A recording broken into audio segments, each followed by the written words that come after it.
luka di situ sebenarnya sembuh cepat. Selalunya dalam masa seminggu.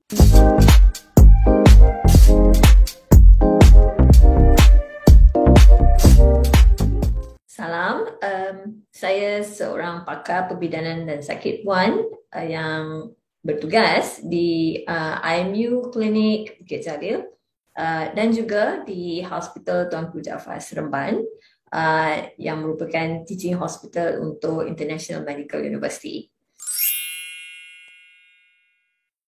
Berapa lama luka akan sembuh? Dan bilakah waktu sebaik-baiknya untuk ibu-ibu kembali dengan hubungan intim? Ya, okey. Kita lihat kepada tempoh kesembuhan luka ya. Bila ibu-ibu melahirkan, sama ada you mendapat luka daripada bersalin secara normal, sama ada luka tu luka natural yang terjadi, ya, ataupun luka yang disebabkan episiotomi, maknanya ada yang dipotongkan. Okay.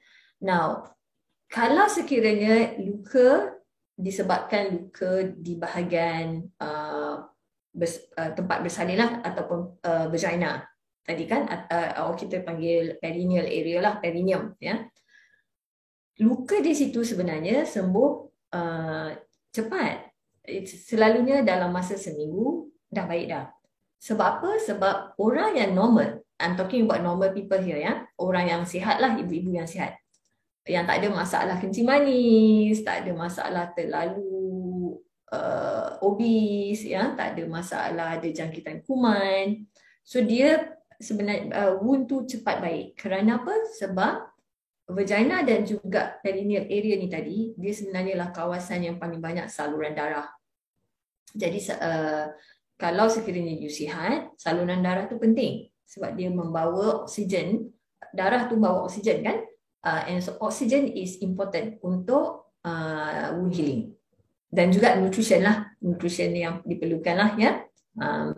Dan ia juga bergantung kepada luka tu tadi dijahit dengan menggunakan material apalah. Tapi jangan risau ibu-ibu, kerana di Malaysia sekarang ni memang material yang digunakan ialah material yang kita tahu dia mudah, dia selamat dan juga jenis yang sesuai untuk digunakan menjahit luka bahagian tempat bersalin tadilah, ataupun perineum tadi. Okay. Itu sekiranya bersalin secara normal. Now, yang lagi satu hormonnya ialah sekiranya ibu-ibu mengalami cesarean section ataupun pembedahan cesarean, ya.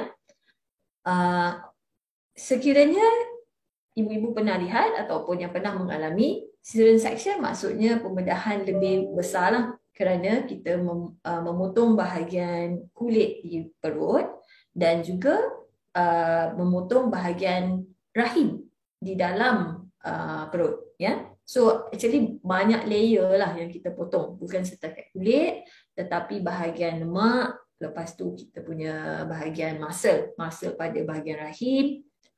Jadi dia melibatkan banyak jenis-jenis tisu yang berbeza, kan. Jadi bila kita fikir macam tu, bila operation ini terjadi, ini again untuk ibu-ibu yang sihat lah. Maknanya ketika mengandung tak ada masalah kurang darah, tak ada masalah kencing manis, tidak terlalu berat,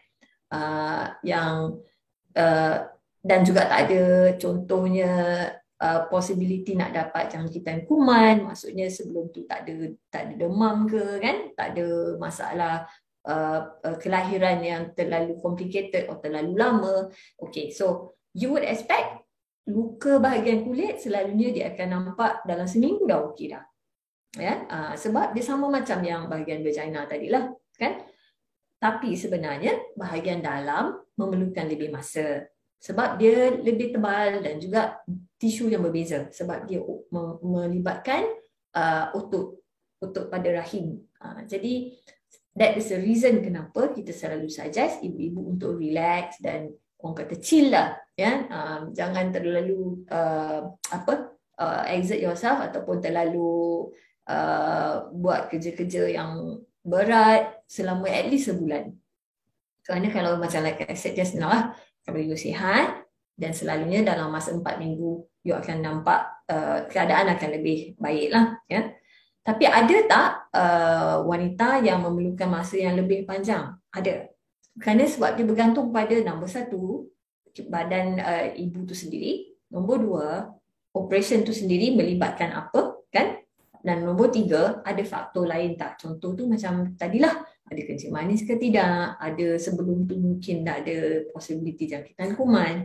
Kan? So, banyaklah faktor yang kita kena consider kalau nak cakap pasal mood healing. But generally, banyak studies have shown sekurang-kurangnya 2 tahun. Not sekurang-kurangnya, sorry. Maksimum 2 tahun untuk betul-betul nak pastikan kesembuhan pada rahim tadi. Ataupun pada all the tissue yang kita potong lah. Sebab dia kita kata deep injury ataupun deep wound lah. Kan? Kalau ibu-ibu yang pernah mengalami C-section dan mungkin pernah dinasihatkan oleh doktor-doktor ialah supaya berehat sebelum mendapat yang the next one, at least kurang-kurangnya tunggulah 2 tahun. So that is sebenarnya antara sebab lah kenapa kita minta supaya ibu-ibu lebih memastikan keadaan betul-betul sihat ataupun betul-betul orang kata apa, goes back to almost normal ataupun dia punya kekuatan rahim kan lebih baik lah. Okay. Now, bila lebih baik, bila boleh mulakan aktiviti biasa bersama pasangan kan ataupun sexual activity tadi. Again, pada saya bergantung pada macam mana ibu-ibu rasakan pada selepas kelahiran. Untuk orang kata apa, melakukan hubungan intim, perlulah ibu-ibu sendiri merasakan bahawa physical you sihat, emotional you sihat, maknanya emotion dah ready kan, dan juga mentally you are okay lah.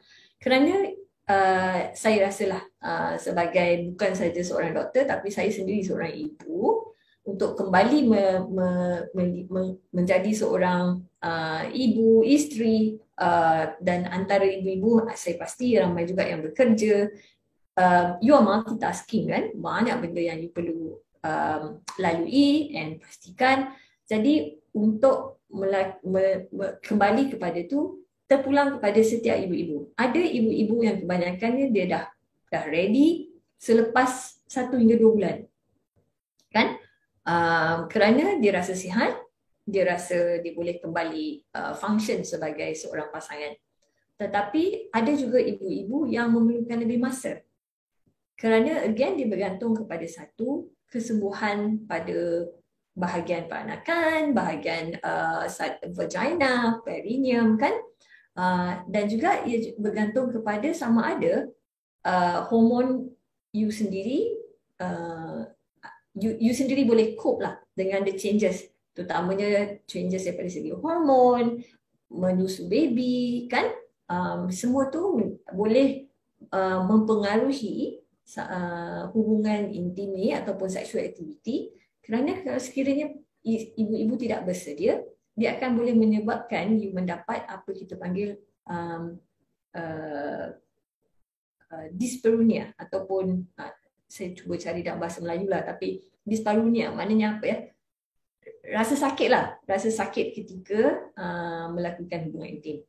That is sometimes because you sendiri dapat apa kita panggil vaginal spasm ataupun you punya apa? Bahagian vagina dan perineum tak boleh nak relax kerana dia jadi tense kan. Jadi saya rasa kita ibu-ibu tidak perlu force yourself lah. Kalau sekiranya you rasa you are not ready, sebaik-baiknya communicate ataupun discuss dengan pasangan dan pastikan you are ready lah.